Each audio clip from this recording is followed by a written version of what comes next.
air she'd had left in her lungs, Cassie didn't say anything else. She just waited for him to continue. "There's been a death, Miss Weatherall," Orrin said. "It's your grandmother. Dr. Knight said you shouldn't go home, though, that it wouldn't be good for you right now. Dr. Knight said just to stay put and that he'll take care of everything." But Orrin was talking to himself because Cassie punched the last of the bears aside, got to her feet, and ran to her room to pack. Dixie May deserved a lot better send-off than this. But considering she didn't have a friend other than him in the tri-state area, Lucky figured he shouldn't be surprised there were only 4 people at her memorial service. 5 if he counted his brother Riley, who dropped by earlier. 6 if he counted the sweaty-faced funeral director who kept popping in and out. Lucky decided to count them both. Dixie May's driver, Manuel Rodriguez, was at the back of the room that the funeral home had set up. He was glaring at the flower-draped coffin, and the glare only got worse whenever his eyes landed on the 4-foot by 4-foot glossy picture that Dixie May had arranged to be placed beside her. No smile in this one. Just a steely expression, as if she were picking a fight from beyond the grave. Judging from Manuel's glare, he'd likely been on the receiving end of too many of Dixie May's fight pickings. Other than Manuel, the funeral director, and Lucky, the only other guests were 2 women, and Lucky used that term loosely. It was hard to tell their ages, probably in their early 20s. Purple hair, purple nails, purple lips, and boobs practically spilling out of their purple tube tops.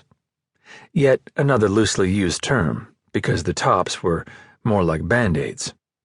Since Dixie May's only child, her estranged son, Mason Dixon, owned a strip joint on the outskirts of town, it was possible these 2 were his employees. Perhaps he'd sent them to see if his mom had left him some kind of inheritance. Good luck with that. Dixie May had probably figured out a way to take every penny to the grave, or skip the grave completely. Plus, Dixie May wasn't exactly fond of her son, and would have given her money to his strippers rather than the man she'd called her shithead spawn.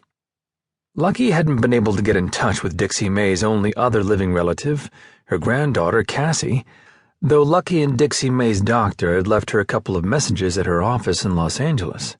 Whether she'd show up was anyone's guess. He heard someone come in and turned, hoping it was a mourner who'd make this memorial service actually look like one. But it was only his twin brother, Logan. Logan and he were identical in looks, but that was where any and all similarities ended.